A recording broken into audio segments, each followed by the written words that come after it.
The anime begins in the Demon King's castle, where the heroes' party is gathered. Hyuga asks if everyone is ready. Mikana says that she has researched all the abilities of the Demon King and his followers, and that Hyuga will surely come out victorious. He tells the group to move forward, and everyone agrees. At that moment, the castle gate opens, and several of the Demon King's minions appear. After defeating all of them, the group reaches Yuki's room, who asks if they are all heroes and if they're there to defeat the Demon King. He says that if that's the case, it's a shame, because they'll have to defeat him before they can get to the Demon King. Mikana casts a fireball at Yuki, but he easily stops it, saying that her magic is weak. Raven then charges forward with his sword, trying to strike Yuki, but Yuki dodges all the attacks and counters with a kick. Cecilia uses support magic on Hyuga, who attacks with Excalibur, but is easily defeated by Yuki's endless darkness magic, and everyone falls to the ground. When Yuki is about to use magic on them, he becomes enchanted by Cecilia, realizing that she's exactly his type. At that moment, Yuki's subordinates appear, asking if they should finish them off. Yuki is startled and comments that he told them to stay hidden. Six says that they were watching the girl on the ground the whole time and asks what happened. Yuki tries to play it off, saying he was just thinking about what to do with them. Duke says they should kill them, but Yuki refuses, ordering them to throw everyone out of the castle into the nearby human village. They obey, complaining that it's a pain and that he's going to get scolded by the Demon King again. A month later, Yuki is summoned to the Demon King's throne, and Zeikir asks how many times the heroes group has challenged him and lost. Yuki replies that it was 13 times. Zeikir says that if they lost to someone like him, they never really scared them. The Demon King asks why Yuki doesn't just finish off the heroes group. Yuki answers that they're just insects and not worth killing. However, the Demon King says that if he doesn't want to do it, he'll give the task to his subordinates. Yuki knows that they are no match for the heroes group and takes on the task himself. After that, he reflects that the heroes group is strong enough to even defeat the Demon Lord. Since Yuki is so powerful, it almost seems like cheating. Since he is a demon, he can't let the Demon King die and decides to end everything in the next confrontation. The next day, the heroes group returns and says they're going to put an end to him. Hyuga and Raven charge at Yuki but are easily blocked. He uses dark magic on them and throws both of them against the wall. Cecilia says she'll heal them and asks Mikana to buy some time. Mikana casts a fire spell, but it has no effect, and she realizes that Yuki is just too strong. Cecilia heals Hyuga and Raven. Yuki starts laughing at them, saying that no matter how much they fight, they'll be cast into darkness every time. Hyuga asks for cover for Cecilia and uses the sacred sword technique Excalibur, but it doesn't succeed. Yuki says they're not capable of defeating him and makes a proposal. He asks them to leave the priestess behind, and then they'll be allowed to pass. Hyuga refuses, but Mikana says they should accept the proposal since they can't defeat him and need to reach the Demon King. Hyuga refuses again, and Mikana says that a priestess isn't more important than saving the world. Cecilia asks them to go, saying she'll be fine. Hyuga agrees, saying that right after they defeat the Demon King, they'll come back for her. Yuki opens the door and they move forward. When they're alone, Cecilia asks why he requested that only she stay, since she can't even scratch him by herself, but says she won't give up. She uses holy magic against him. Yuki defends himself and asks her to listen to what he has to say. He introduces himself, but Cecilia doesn't understand why he's introducing himself to someone he intends to kill. Yuki explains that if he wanted to kill the group, he could have done it since their first encounter. She asks what he wants and Yuki says he fell in love with her at first sight and asks her to go out with him. Cecilia is shocked and refuses, leaving Yuki completely depressed. She points her staff at him, saying she won't let her guard down because of such a cheap trick, but Yuki doesn't resist. He says that now that he's been rejected, he doesn't care about anything anymore. Yuki explains that even though he's alive, he can only stay in that place, since he can only leave the castle to attack human villages, and he has no interest in that. Cecilia tells him to stop lying, saying that all humans are cruel. Yuki reveals that, even though he looks like a demon, he was reincarnated from another world. She doesn't understand, and he explains that, on the inside, he's human. Cecilia asks why he obeys the Demon King's orders. Yuki replies that if he killed the Demon King, he would become the next king, and he has no interest in that. As a result of his choices, he spent days in seclusion, but after meeting her, he fell in love and couldn't stop thinking about her. It was the first time he ever felt alive. But now that he's been rejected, nothing else matters. Cecilia tells him that if he has a human heart, he should use that power for the good of others, and invites him to go to the outside world with her. Shortly after, we see our heroes being honored for their bravery, as it seems they really did manage to defeat the Demon King. King Dartortna Clarines, from the Kingdom of Clarines, is responsible for this and must do it, since from now on, A new era begins in which humans can live in peace. While everyone is celebrating, our dear Yuki is on the outskirts of the city, as he plans to get to know this place better so he can stay by Cecilia's side. With this determination, he goes and rips off his own horn, feeling excruciating pain. Meanwhile, the people keep celebrating our heroes. However, we can notice something curious. The sorceress seems interested in the hero, who, in turn, completely ignores her and pays much more attention to Cecilia, saying that it was thanks to her that they won this battle. And let's be honest, that's not even a lie. Meanwhile, our protagonist arrives at the Adventurers Guild. He wants to register, but the person at the reception isn't friendly at all. He doesn't even really know what the procedure is, but he finds a sheet and says that Yuki needs to fill out the form with his name, age, and a signature, stating that if anything happens during the job, the guild won't be held responsible. This guy ends up registering him as Yuki, 21 years old, hands him his guild card, and informs him that he'll start at rank F, the lowest among adventurers. I think this is already common knowledge, but he can rise up to rank S, which is the highest. That will give him more reputation, better missions, and of course, more money, cash, dough, bucks. This man named Clayman doesn't seem very excited to work, but at least he wishes Yuki good luck on his adventure. Later that night, our protagonist completes a few missions, earns some money, and starts thinking about what he can do from now on. But his biggest plan is, once again, to confess his feelings to Cecilia. He wants her to accept his love, no matter what, and ends up laughing like a madman again. And as expected given his strength, it doesn't take long for rumors to start spreading about a boy who is rising through the ranks incredibly fast. The best part is that Yuki doesn't stop working. He always goes to talk to Clayman so that he'll accept his missions. This ends up irritating the man, since he's not the only one working there, although, according to Yuki, it's precisely because of Clayman that, ironically, even though he's lazy, he works especially fast. What he didn't expect was that Clayman would also be so curious, as he soon asks who the hell Yuki is. He tries to say that he's just an ordinary adventurer, but Clayman thinks that's nonsense. It's only been a week and he's already gone from rank F to rank D, so there's nothing normal about that. Our protagonist gets scared, thinking he's about to be found out. But Clayman says that, well, at least he's not doing anything illegal, so they end up letting it go. Even so, they make it very clear that reception is not his job. At that moment, a hooded young woman also appears, asking to cancel all those missions. When she turns around, Yuki immediately realizes it's Cecilia and is completely captivated. Clayman, of course, knows her too, and asks what the hell she's doing there. The girl tries not to draw attention, but tells Yuki that they need to talk, asking him to accompany her to her house. And of course our protagonist doesn't see any problem with that. However, as soon as they arrive at the residence, we notice that the guards are also very fond of Cecilia. Especially one of them, who, upon seeing a man get out of the carriage, asks who the hell he is. His companion tries to calm him down, but at that moment Cecilia appears visibly irritated, saying that Yuki is her friend. This breaks the guard's heart, and he ends up leaving, unable to do anything. With that, the two enter the house and are able to talk more calmly. Cecilia had wanted to talk to him for some time but hadn't had the chance. Our protagonist says it's no problem, since he's been having a lot of fun as an adventurer, and interestingly, that's exactly why Cecilia wanted to talk to him. Yuki has become the man of the moment. People are saying that the rookie adventurer is rising through the guild ranks at an incredible pace, and that's why she sought him out. And it's precisely about the guild that she wants to talk. Out of nowhere, she asks him to please leave the Adventurers Guild. Obviously, Yuki is surprised and wants to know why. According to her, this is happening because, as he knows, the hero defeated the Demon King. However, that doesn't mean all the world's threats have disappeared, which makes sense, since defeating the Demon King doesn't automatically eliminate all other dangers. Yuki says she's right, but Cecilia explains that those aren't the real problem. Now, the human kingdoms have started fighting among themselves to achieve supremacy, and signs of this have already begun to appear. For example, the hero has received countless marriage proposals from various different nations, and Yuki thinks this is just because he suddenly became popular. But that's not exactly why she's bringing this up. There are nations that want to have all the military strength and as much manpower as possible at their disposal.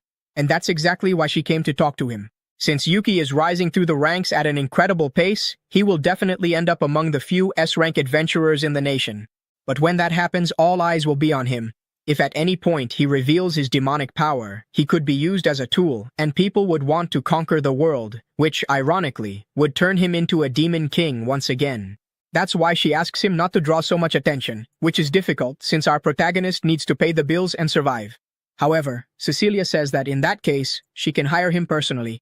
Of course, she doesn't have enough resources to support an S-rank adventurer, but in exchange, she'll do everything within her power for him. She only wants to do this because she truly cares about the nation's peace, to the point of even bowing before our protagonist, something he doesn't like at all, asking her never to do that again in her life.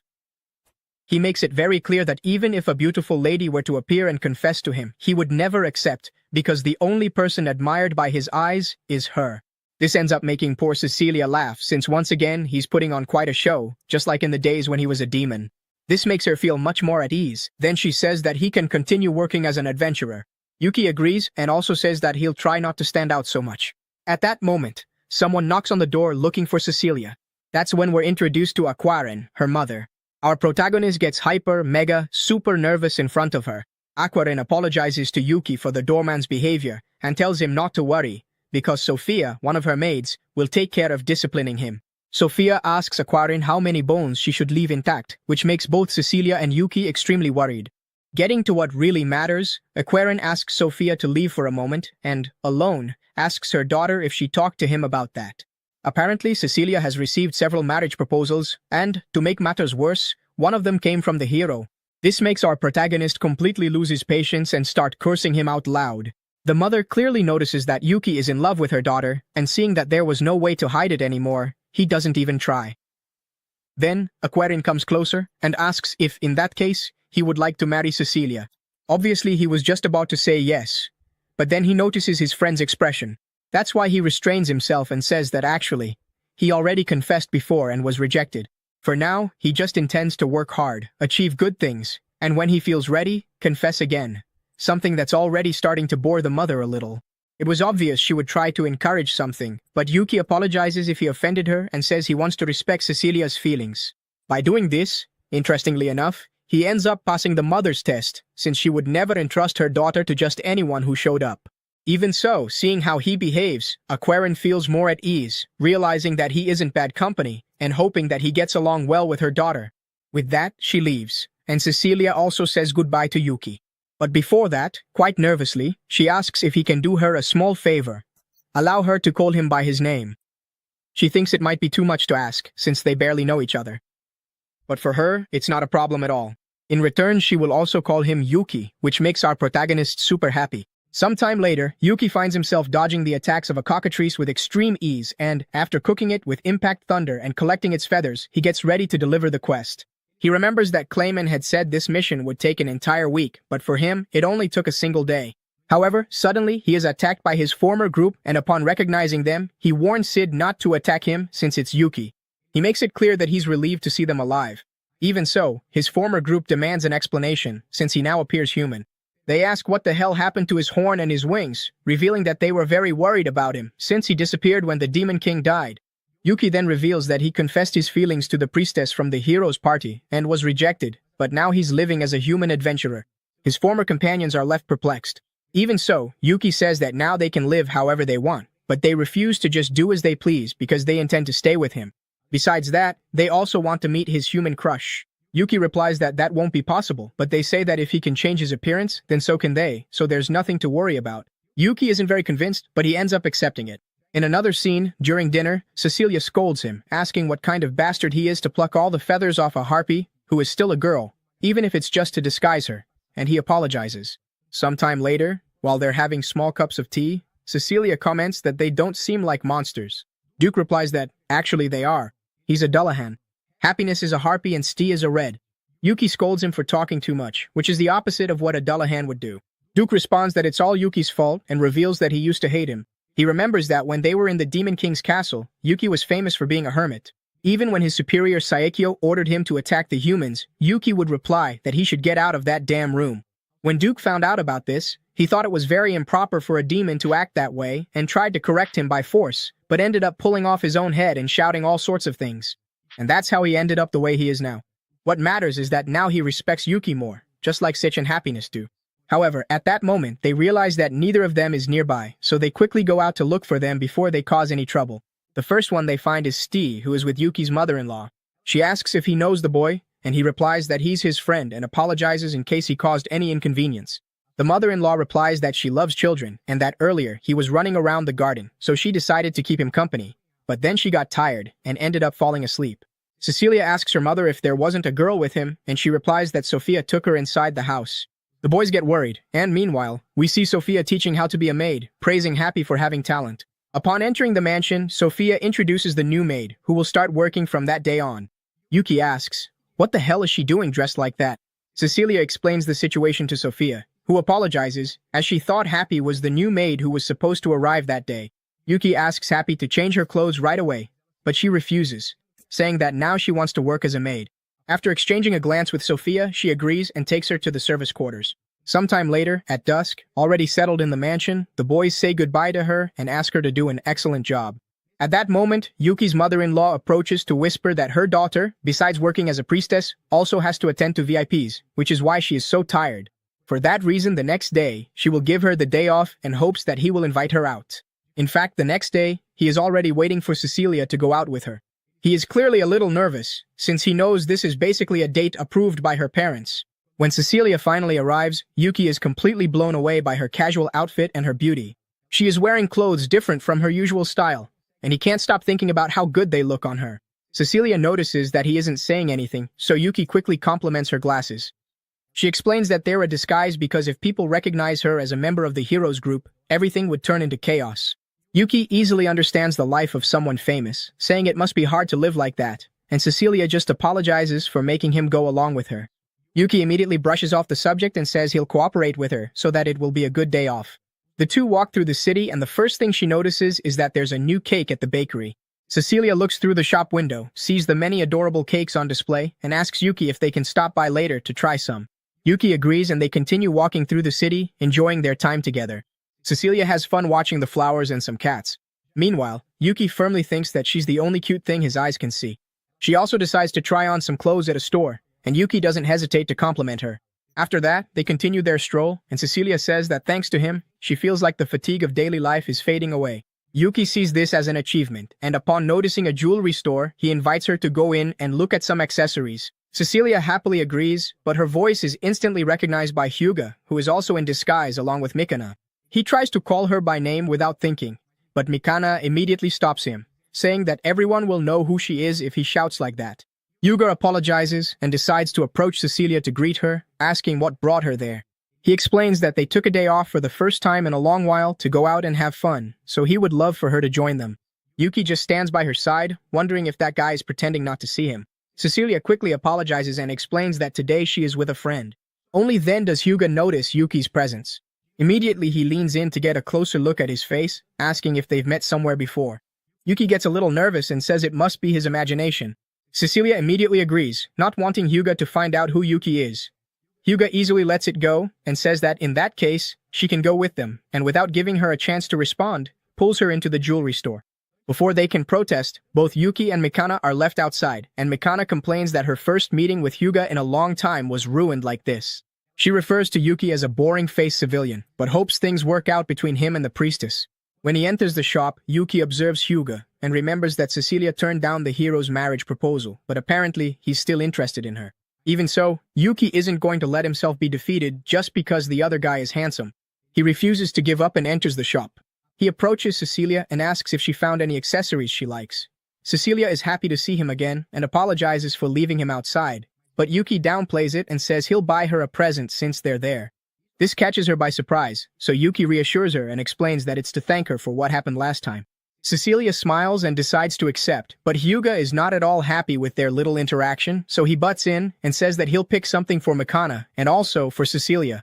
Yuki wonders if he's trying to compete with him, but doesn't see him as a threat and ends up focusing on a beautiful necklace with a blue gem. He picks up the necklace and tells Cecilia that it would look great on her, and she really likes it, getting a little nervous. Cecilia says it's wonderful, but at that exact moment, Hyuga shows up with a huge hair accessory he picked out for her. Mikana isn't impressed at all, but Hyuga is completely confident and proudly tells Cecilia that it's the most expensive item in the store. Yuki isn't impressed either, since the most expensive isn't always the best, especially in this case. Ignoring all common sense, Hyuga carelessly takes off Cecilia's hat to put the accessory in her hair. By removing her disguise, the people in the store immediately recognize her, as well as Hyuga and Mikana. Within seconds, everyone is surrounded by civilians and Cecilia says it's time to leave the store. The angry crowd takes everyone away, leaving Yuki behind since no one knows who he is. Yuki starts running through the city, knowing he needs to find Cecilia as quickly as possible. Shortly after, he comes across another crowd, but this time they're surrounding Raven, the knight from the heroes group. Yuki doesn't remember very well, but he feels like he's seen that handsome man before. A man next to him tells him that Raven is the former swordsman from the heroes group, who was promoted to captain of the knights. Then Yuki finally remembers him as the quiet swordsman who fought alongside the hero back then.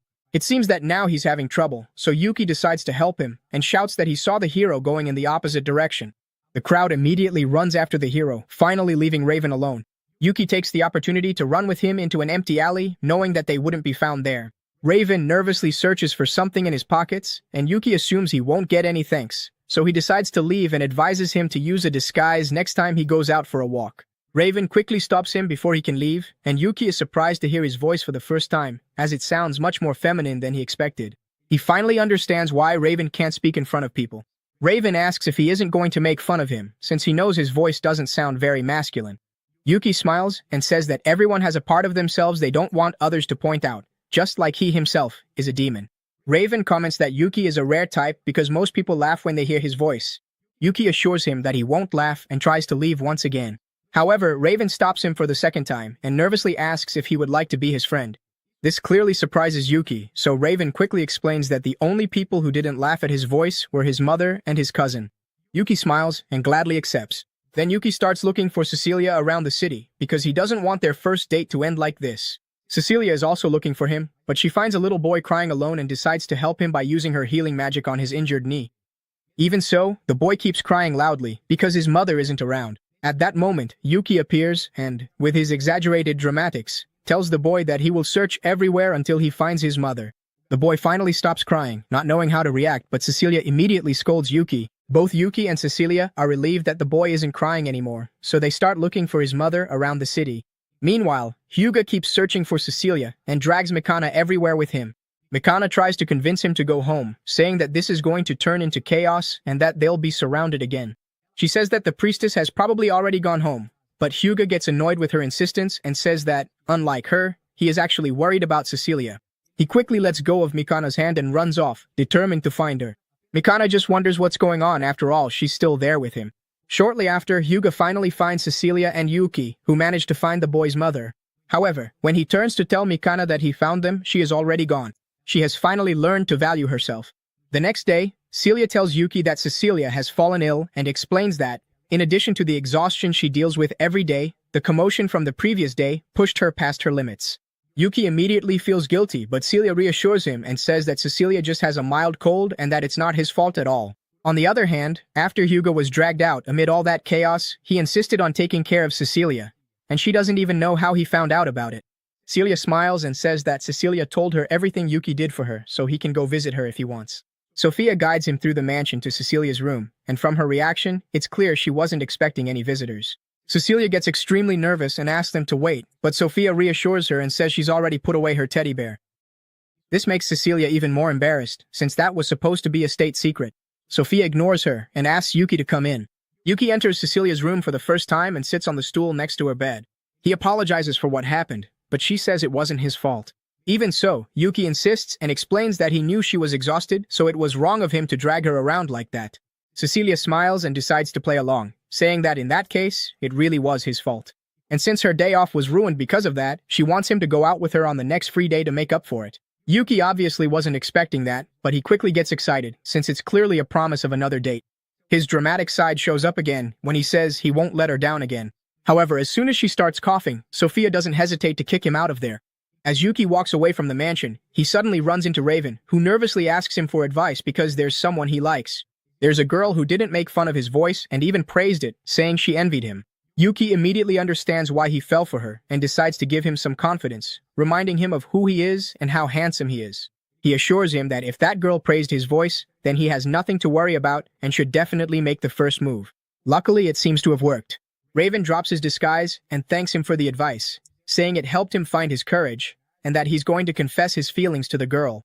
Then, after Raven starts walking straight ahead, Yuki begins to wonder why he's heading toward the mansion.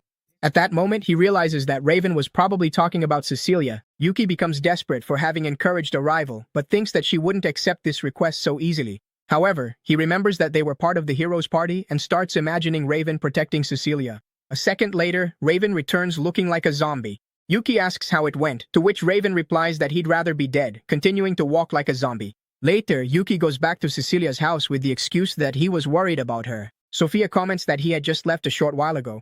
Yuki realizes that the situation seems totally suspicious. Sophia immediately refuses his visit and tells him to come back another day. He asks if Raven had just left, and the maid confirms, saying that he asked to see Happiness. When he realizes that Raven confessed his feelings to Happiness, Yuki is shocked and decides to go to her and asks if Raven came to see her. She confirms. Yuki says that Raven is his friend and asks if he confessed his feelings to her. When Happiness confirms, Yuki asks what she answered. She says she just replied, "Impossible." Yuki is surprised by her lack of sensitivity, but says that if she doesn't like him, there's nothing to be done. Happiness says that's not it, but when her captain starts bombarding her with questions, she runs off, once again saying it's impossible. At night, in his room, Yuki meets with Siki and Duke to talk about Happiness and Raven. Siki asks who Raven is, and Yuki recalls saying he was the swordsman in the hero's party. He remembers him as the human who always lost to the captain. Duke asks why Yuki is letting a human get close to Happiness, since even if humans say they like her, that shouldn't bring her any positive feelings. Harpies are naturally beautiful, and for that reason, humans capture them as slaves.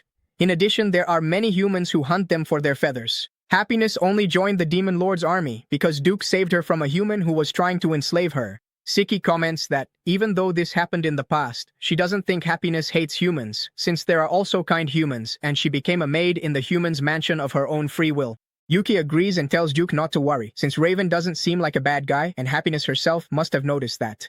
The next day, Yuki goes to the Adventurers Guild and looks for Clayman. The receptionist, upon seeing him, asks if he is the person who is always talking with the Vice Guild Master. Yuki is shocked to hear the word Vice Master and asks who she is talking about. She confirms that Clayman is the Vice Leader and says she understands how Yuki feels. He asks where he is at the moment, and the receptionist comments that he is hospitalized. Yuki goes to the hospital to visit him. Clayman thanks him for the visit, and Yuki asks what happened to him. The man replies that he accidentally made his wife angry and this was the result. He explains that it was recently their wedding anniversary, so he went to pick out a present but couldn't think of anything good. He spent the whole day in the store until he was kicked out. He ended up not buying anything and was even late for dinner. When he got home, his wife thought he had forgotten the date, and this was the result. Yuki, surprised, asks how strong his wife is. Clayman says she is a former A-rank adventurer, just like him, and that the two of them used to be a team in the past. By only accepting high-rank missions, they earned the nickname the Invincible and Apathetic Couple. Yuki thinks that's not an enviable nickname at all and offers to use healing magic on him, but Clayman quickly refuses, saying this is an opportunity for his wife to take good care of him. Yuki confirms that he really is crazy. At that moment, his wife arrives, commenting that she brought a change of clothes. She greets Yuki, and he is shocked to realize that Sophia is Clayman's wife. The vice leader says he was waiting for her and calls her sweetie, but ends up getting hit on the head because he's not supposed to call her that. She thanks Yuki for visiting her husband, and he asks how Cecilia is doing. Sophia comments that the fever has gone down, and overall, she's better. Taking advantage of the conversation, Yuki asks if he can go visit her, but Sophia says that Cecilia will be out all day for work, although she thinks the young lady should spend a few days at home resting. Yuki thinks that she is quite busy and asks Sophia if girls really care about gifts. Realizing that her husband mentioned what happened to him, Sophia gets nervous and tries to cover it up, saying it was another similar case, and she remembers the look on Cecilia's face when he offered her the necklace. He comments that he wants to please Cecilia. Sophia says that if it's something done sincerely, she will definitely like it. Yuki thanks her for the advice and says goodbye. As he walks down the street, he starts to imagine what their life would be like if he were married to Cecilia. When he arrives at the knight's dormitory, he snaps out of his daydream. He goes in and looks for Raven, who is sprawled on the bed, lifeless. Yuki calls out to him, but there is no reaction. So he plays his trump card and says the name Happiness, which makes Raven snap back immediately. Raven asks how he knows that name. Yuki says they've known each other for a long time and asks if he has time to tell how they met. Raven says it all started on a day when he was patrolling alone. Some thugs were harassing her in an alley. Raven decided to step in and defeated one of them. Then, when the others saw that he was from the Order of Knights, they decided to back off. Without further ado, he said goodbye to Happiness, but she stopped him and thanked him. Raven replied that he was just doing his job. As he said that, he realized he had heard her voice. Embarrassed, he was about to leave, but Happiness told him he had a beautiful voice. Obviously, Raven thought that was absurd, but Happiness insisted that it was beautiful and that she envied him for it. After that, she said goodbye. Back in the present, Raven mentions that her uniform seemed familiar to him. Then, Yuki realizes that's why he went to Cecilia's house. Raven asks if Yuki knows her too, and Yuki replies that he does. In this way, he tells his story. Raven is impressed by his determination and feels even more depressed for not being able to be like him. Yuki asks him not to think that way and reveals that Happiness has trouble dealing with men because of past traumas. Raven understands that's why she rejected him, since his sudden confession scared her. Yuki doubts that's the only reason, but comments that it's still too soon to give up. He encourages him to keep trying and suggests they go out together to clear their minds. So, they go to a store where other couples are shopping. Raven asks Yuki if they won't look strange, but that doesn't bother him. Then Yuki sees that Cecilia's present is still there and buys it, hoping she'll like it. At that moment, he sees Raven looking at what to buy for Happiness. Raven comes over, pointing to a flower-shaped ornament, saying it would look perfect on her. He wants to buy it but wonders if Happiness might be scared to receive a gift from a man she barely knows. Yuki, as a love expert, comments that if he gives it from the heart, she will definitely appreciate it. Raven doesn't fully believe it, but he's sure that Happiness will like the design and decides to give her the gift when he sees her again. So he buys it and instead of speaking, writes on a piece of paper that he will bring it. At that moment, Mikana appears, recognizing Raven and Yuki as Cecilia's companions. Mikana teases them for being in a place like this. However, Yuki replies that they came to buy a gift for their beloveds, although Raven didn't want that to be revealed. Knowing this, Mikana confirms that Yuki was interested in Cecilia, but is even more surprised by Raven. Since he doesn't respond, Mikana realizes it's her fault for having laughed when she first met him. At that moment, they notice that the whole store is looking at them, so Mikana invites them to talk somewhere else. Yuki is about to refuse, but Raven asks him to accept, and so they go to a food place. However, instead of talking, Yuki and Raven start eating so they don't have to say anything else. Mikana then mentions that she intended to give information about Cecilia, which ends up convincing Yuki. Mikana asks how far things have gone between him and Cecilia, and Yuki says that nothing has happened yet, and that Cecilia receives many marriage proposals, like the one from the hero. Mikana knows that the hero has already been rejected since he keeps making Cecilia angry. He interrupts her when she's changing and when she's bathing, and is always surrounded by women. Mikana warns Yuki that it's very dangerous to make Cecilia angry, so he should be careful. After that, the conversation shifts to Raven. However, Yuki doesn't want Mikana to interfere in his love life, but she also wants to help. Since she doesn't have anyone to talk to about these things, Raven deduces that she also needs help and mentions that Yuki is good at giving advice. So Mikana says that Yuga is upset with her about something Raven also knows, and makes Yuki swear not to tell anyone. Then she reveals that they lost many times in the Demon King's castle. Yuki, who already knew all of this, doesn't know how to react. She says that every time they lost, they were healed and thrown into the nearest village. However, they also lied to these people, saying they had come back to better prepare and to protect the hero's honor, until their resources ran out. Then the demon proposed that they leave Cecilia behind, and she didn't hesitate to convince the rest of the group to accept the deal. Now she believes that Yuga will never forgive her for having made such a cruel decision, and even though he doesn't say anything and acts cheerfully, she can feel it. She asks Yuki if he hates her too, since she almost caused the priestess he loves so much to be killed. Raven asks Yuki not to blame Mikana. After all, he is also at fault for not giving his opinion when it happened. Yuki thinks that he was the cause of everything, since he even made the heroes group drift apart. Faced with this, Yuki asks if they have already told Cecilia how they feel. Mikana replies that they haven't. After all, she doesn't think it's appropriate to say that she sacrificed her to protect Yuga's honor because she was in love with him. So Yuki asks if she intends to keep living with this discomfort and asks her to think a bit more about it. Mikana agrees, thanks him for the advice, and says goodbye to the two of them. After hearing all this, Raven comments that he doesn't want things to end like this either. With that, they go to talk to Happiness. When they arrive at Cecilia's family residence, they see Duke in the garden, and he takes the opportunity to introduce Raven. But Duke recognizes him as the guy who confessed to Happiness, immediately becoming defensive. Duke asks why he's come, if he wants to be rejected again. Yuki asks him to calm down and apologizes to Raven. He explains that Duke is a friend of Happiness and is worried about her. Duke then asks Raven what his intentions are, making it clear that he won't let anyone with bad intentions get close to Happiness. Raven remains silent, which irritates Duke, who tells him to leave, since he doesn't trust a weak guy like him. Yuki was about to say something, but Raven interrupts him. Being honest, Raven admits that he doesn't know anything about Happiness and that he doesn't even think about what he should be when he sees her. Duke exclaims that the normal thing would be to say that he would protect her or make her happy. Raven replies that those wouldn't be his words. At that moment, they see the girl talking with Siki. Duke loses his patience and tells Raven to speak in his own words. Raven gathers his courage. So, we see him approach, apologize for what happened last time, and take out a small gift. He asks her to accept it and allow him to be her friend. Happiness blushes, accepts the gift, and says that if it's just to be friends, that's perfect for her. The redhead is delighted, and the scene ends with him thanking her. Well, if you've made it this far, comment the word advice so I know you watched until the end.